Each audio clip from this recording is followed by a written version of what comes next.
The rain came sideways that Tuesday afternoon. Not the gentle kind that softens a city, the kind that empties it, the kind that turns a parking lot into a river in 3 minutes and makes the whole world smell like cold cement and regret.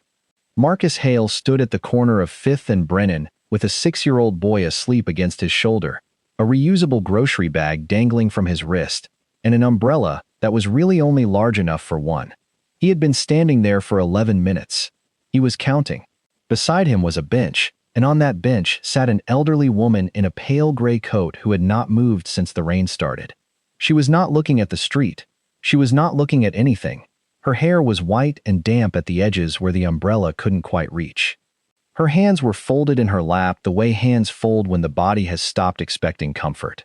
She had a small purse on the bench beside her, and nothing else.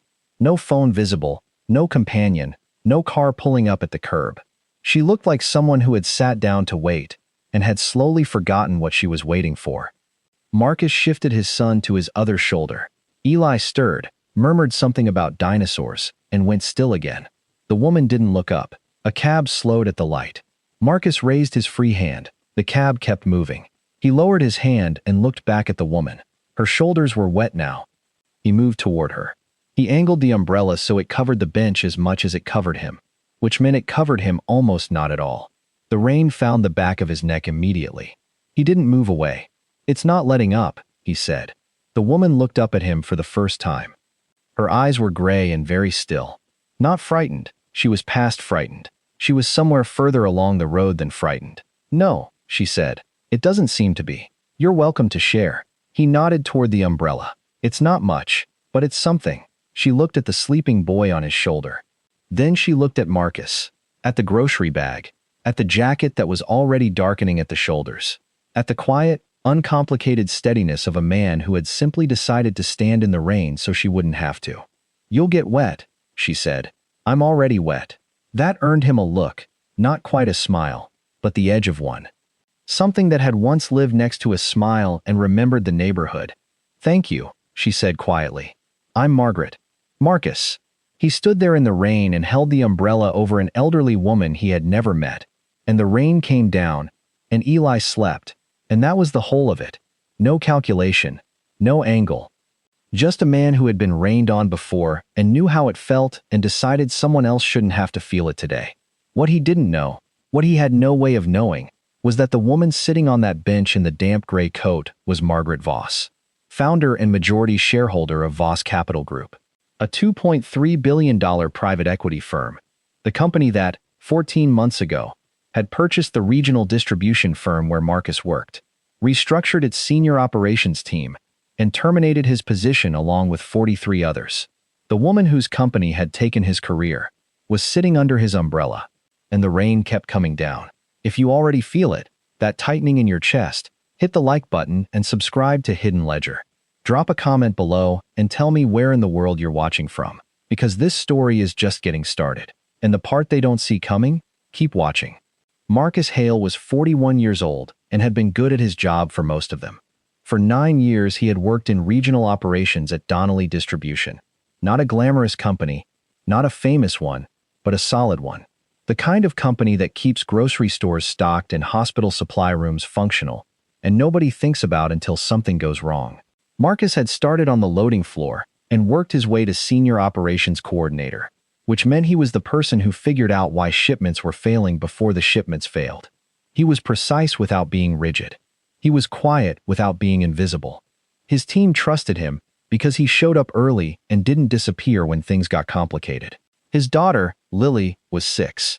She had her mother's eyes and her father's stubborn streak and an absolute conviction that dinosaurs were better than all other animals, a position she defended at school with the seriousness of a tiny academic. Her mother, Diane, had died 22 months ago, an aneurysm, fast and total, in the kitchen on a Sunday morning while Lily watched cartoons in the next room. Marcus had found them, Diane on the floor, Lily sitting very still on the couch, not crying, just waiting, because she had understood something was wrong without having a word for it yet. After that, everything reorganized itself around one center: Lily. Marcus kept the apartment. He adjusted his hours. He arranged his whole schedule around school drop-off and pickup, around pediatric appointments, and parent-teacher conferences. Around the particular rhythms of a child who had lost her mother and needed the walls of her world to be steady and reliable and there. He was managing. That was the word for it. Managing. Not thriving, but holding. And then Voss Capital Group acquired Donnelly Distribution. The announcement came on a Thursday. The restructuring came 6 weeks later. Marcus received his termination notice in a manila envelope left on his desk at 3:15 on a Wednesday afternoon while he was in a planning meeting. His manager, a man named Derek Fowler, who had been installed by Voss's transition team, told him the decision had been made at the corporate level and there was nothing to discuss. Marcus asked if he could finish the week. Derek said that wouldn't be possible. He asked about severance.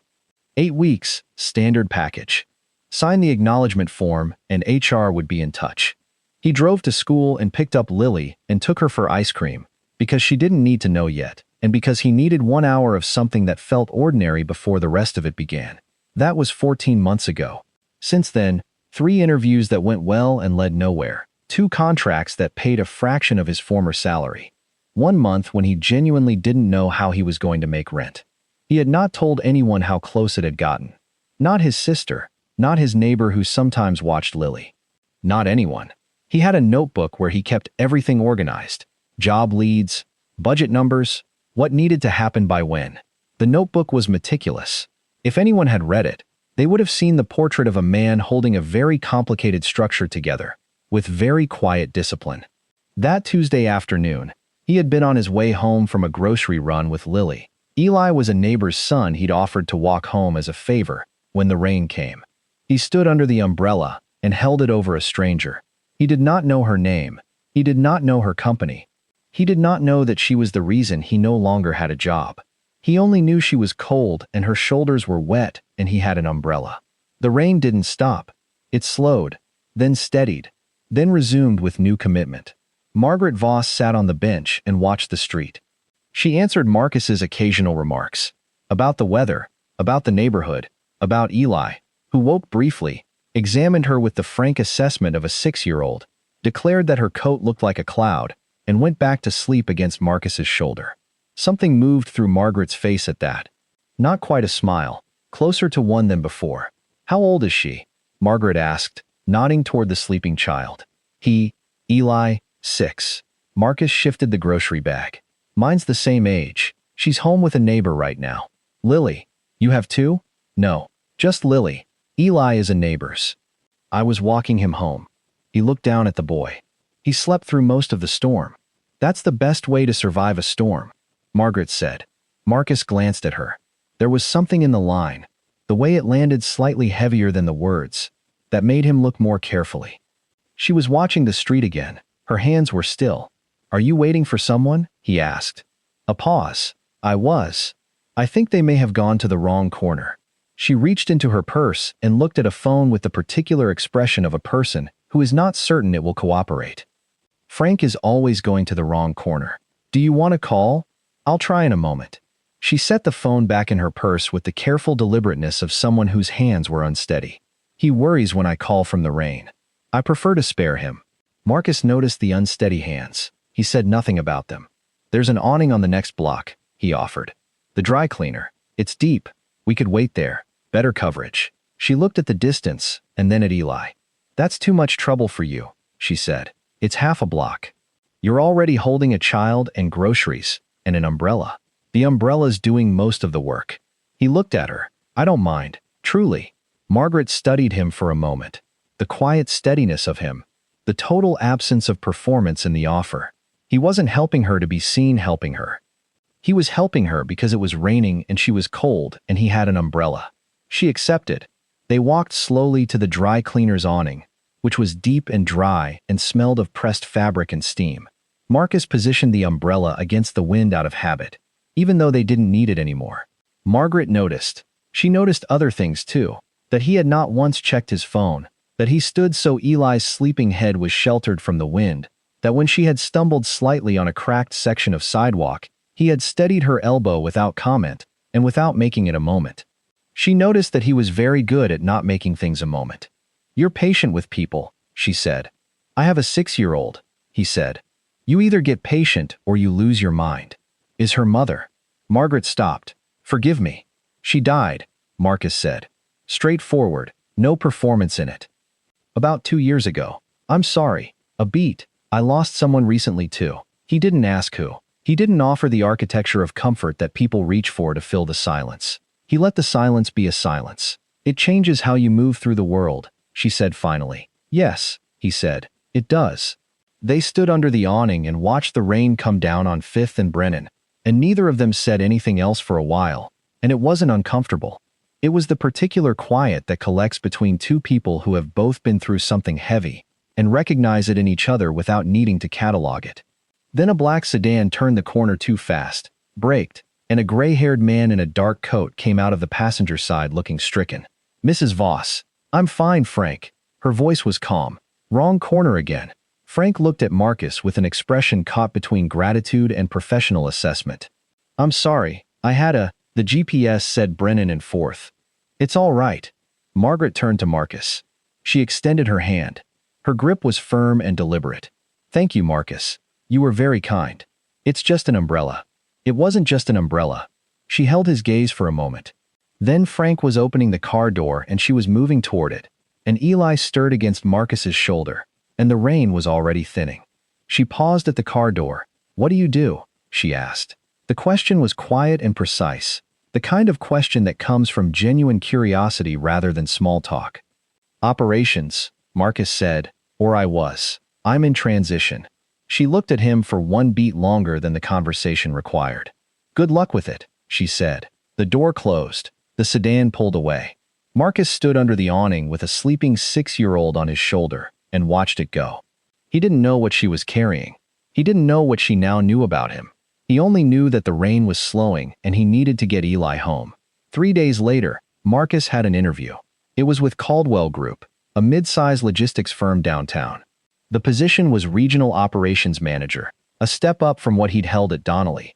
Better salary, the kind of role he'd been building toward before the acquisition erased the trajectory. He prepared carefully. He knew the material. He knew what questions were coming, and he had honest, specific answers for all of them. The interview went well for 40 minutes. Then the panel lead, a woman named Stacy Pratt, tilted her head and looked at her notes. You were at Donnelly Distribution for 9 years. Left 14 months ago. Can you walk us through the circumstances of your departure? The company was acquired.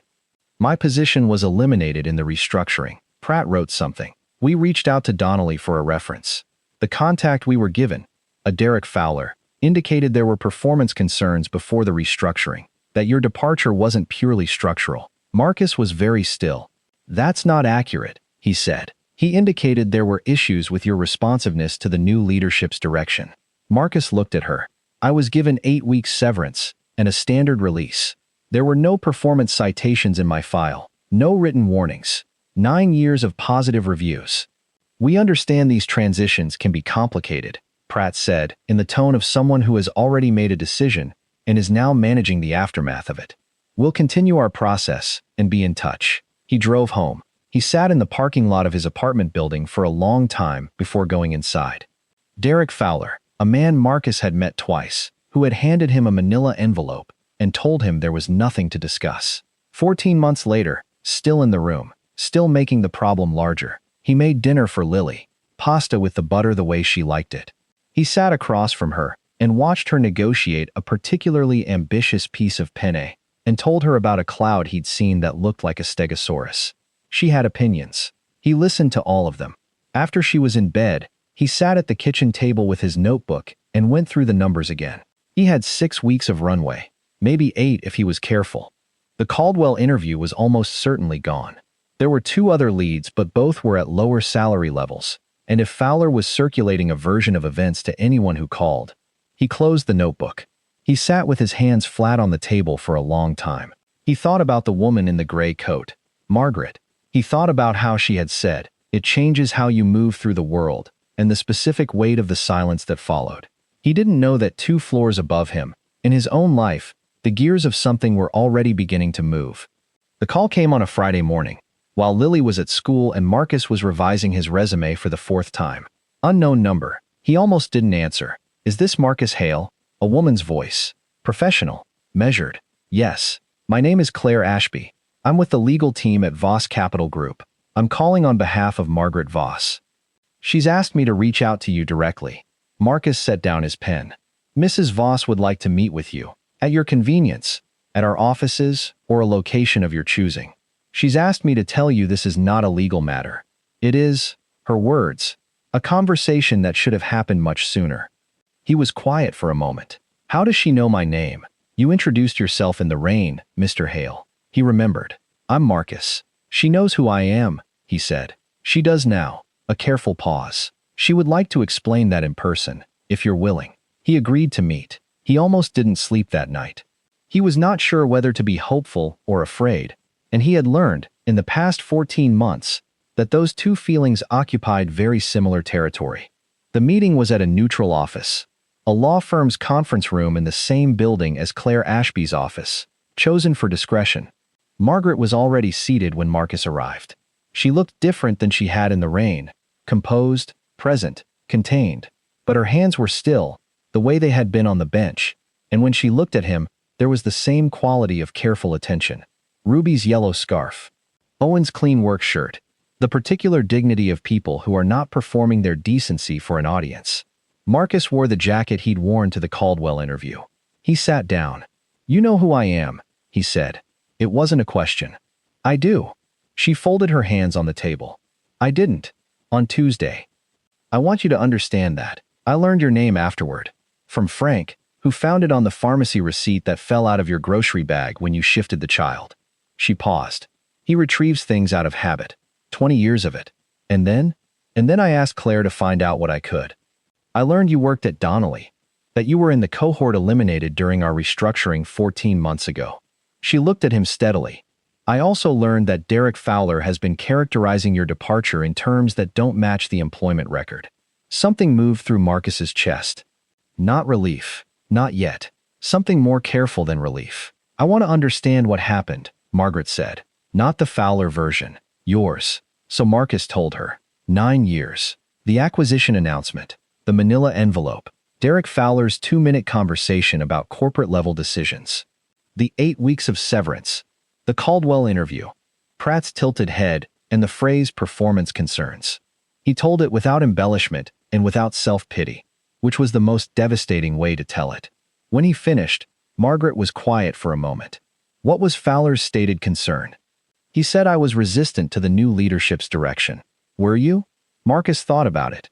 I raised questions about a logistics restructuring that I believed would create downstream problems. I raised them in writing, through the proper channels, with specifics. The restructuring happened anyway. 6 weeks later, I was let go. Were you right about the downstream problems? He met her eyes. The Fort Worth Distribution Center reported a 14% efficiency drop in the quarter after the restructuring. That's in the industry report. It's public. Margaret looked at Claire. Claire opened a folder. What happened next did not happen in a single dramatic moment.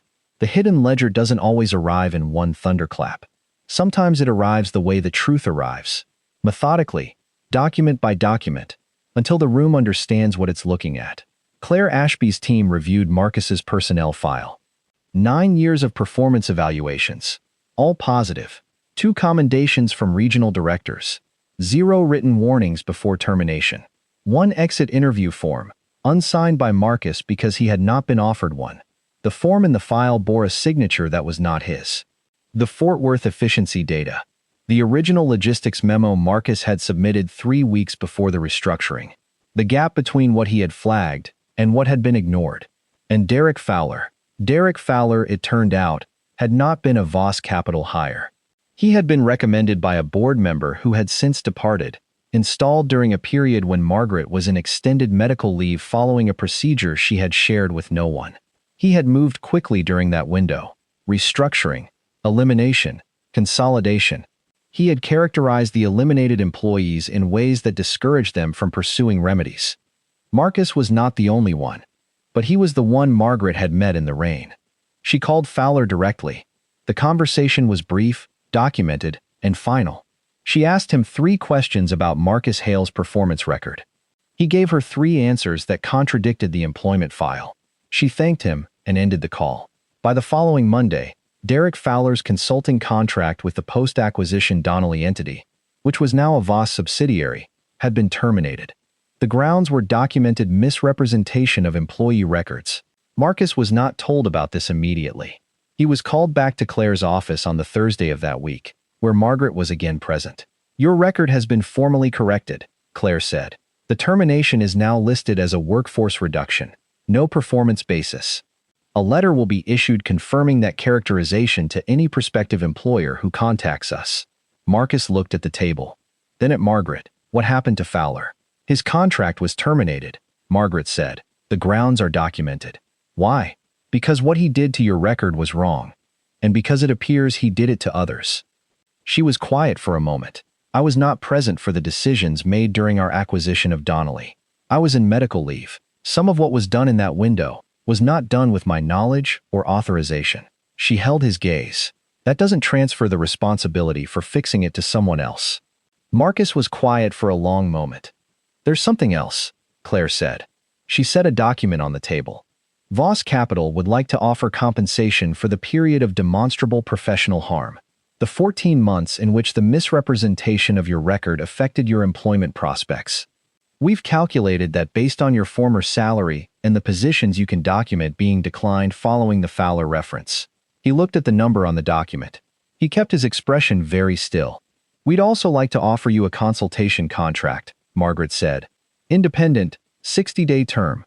You would review the operational restructuring at 3 of our current subsidiaries and provide an honest assessment, not one shaped by what anyone wants to hear." "Why?" She looked at him. "Because you saw a 14% efficiency problem coming and put it in writing 3 weeks before it happened. And because, when I was sitting on a wet bench in the rain, you were the only person who stopped." He didn't answer immediately. He looked at the document again, at the number that represented 14 months of damage, carefully calculated and written down in clean, unambiguous figures. He thought about Lily asleep in the apartment, about the notebook on the kitchen table with the 6-week runway, about the Caldwell interview and Stacy Pratt's tilted head, about an umbrella held at an angle that got him wet so a stranger wouldn't be. "I'll review the contract," he said. The independent assessment took 62 days, not 60. Marcus found 3 operational inefficiencies at the second subsidiary that the internal team had missed and documented them with the same quiet specificity he'd brought to everything for 9 years. The hiring panel at Voss, which Margaret had deliberately excluded herself from, reviewed his work and offered him a permanent position. Senior Director of Operations Integration. It was not a title designed to impress. It was a title designed to describe what the role actually required, which was exactly what Marcus had been doing, invisibly, for most of his career. He took it. Derek Fowler did not resurface. The documentation of his misrepresentations was thorough enough, and his professional reputation had been constructed on a foundation of borrowed authority. An authority borrowed from someone who had returned to exercise her own has a way of dissolving. The Caldwell Group reached out, unprompted, 2 months later. Stacy Pratt sent a brief professional message acknowledging that they had received updated reference information. Marcus read it, saved it to a folder marked closed, and didn't respond. There was a morning in February, a Thursday, pale and cold, when Marcus walked Lily to school, the same route he had walked dozens of times, past the corner of Fifth and Brennan. The bench was empty. The awning of the dry cleaner cast the same shadow it always had. Lily stopped. "What's that bench for?" she asked. "People sit there, when they're waiting." She considered it. "What do they wait for?" "Different things. Cars. The rain to stop." He looked at the bench. "Sometimes they wait for someone to notice them." Lily looked up at him. "Did someone sit there?" "Once," he said, "in the rain." "Did you notice them?" "I had an umbrella," he said. It seemed like the right thing to do. She thought about this for a long walk. Just before the school gate, she said, "Dad, you should always share the umbrella." "Yes," he said, "even if you get wet.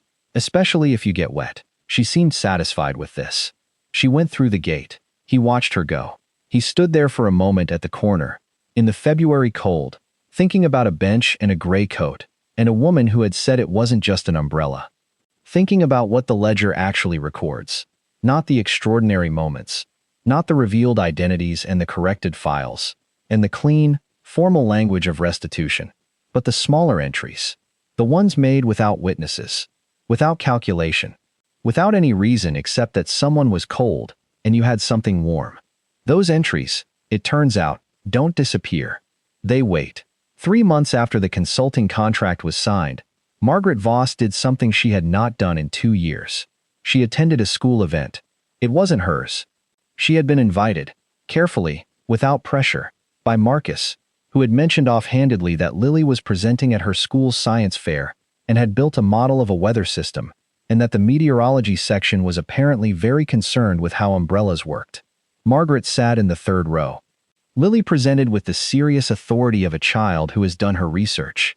She explained how rain forms. She explained how umbrella canopies work. She explained, with a diagram she had made herself, the concept of coverage radius and why sharing an umbrella always means somebody gets a little wet. But that's okay, she said, looking up from her diagram with the absolute certainty of someone who has thought this through completely. Because getting a little wet is better than letting someone get very wet when you could have helped. The room gave her the applause she deserved. Marcus caught Margaret's eye across the rows of folding chairs. She was wearing Ruby's scarf.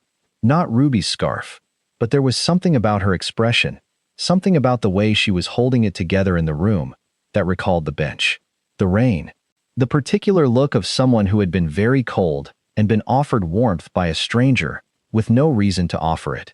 She nodded at him. He nodded back. The ledger, at the end, doesn't announce itself. It doesn't arrive with ceremony or fanfare or a tribunal. It arrives the way kindness arrives. Quietly, without announcement, in the middle of an ordinary afternoon when you're just a person standing in the rain with an umbrella that's barely big enough for one. It arrives in the small, exact choices that nobody witnesses and nobody records except the ledger itself. And the ledger remembers everything.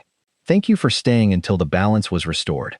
The people who watch to the end are the ones who understand why the ledger matters.